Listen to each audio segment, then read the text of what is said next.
Aray ko. Aray ko. Dilo, kantahan mo naman para sumaya. Kanta ka na. Namuongger. Okay. Kanta na ba ako, Dad? Ako ang pinakakanta, hindi ikaw. Ay siyam, pwede mo daw pang style. You know I'm a gangster, I'm a pure fresh. I'ma get that W para sa mama, you know what I'm saying. Now stand on Philippine style, galing alam si Roy. I know you know that ladies of pros. Ladies alam ng aso, wala magawa. Peaches and Doyle, sabi mo hindi ka lang na-chopa. Turing niya sa akin na royal kapag ako nasa tapat na mukha. I be like, calm down, little baby, ako na bahala dito ako sa tunay na G. Magkakatutin mga tenga habang bumipera panis na pahinga.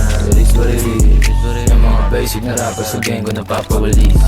Kahit di pa may click, all them bad bitch was something. Ano siya begging kahit di mag-please, cause they want a piece of a G.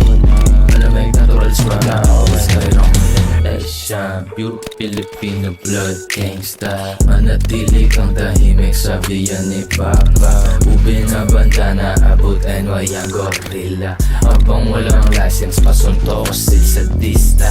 May tali kasuntukan kasi na mukhang artista. Kilala sa hudas, habulin sa Insta. Sa totoo gusto lang ng food for pamilya. Para pala talaga. Umayabangan ka sa'kin eh ano yun.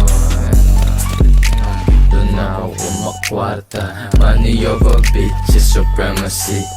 Girls in melody, walang easy G. Blues, jazz, galing energy. Rastafaring thug, versatile na G. Never met a motherfucker fresh like me. Malabong stress kahit walang chunky. I'm fly, palagpag na superstar. Masaway, tilay dad. Jagda pagstana, pagtato mo sa noo. Ramdam mo ba? Galing gali o tago sa bungo. Tas sa speaker na palo, anda man dun sa bangko. Kahit malayo tanaw mo ako, di mabigil libo na sa akin pangalan ko nakatato.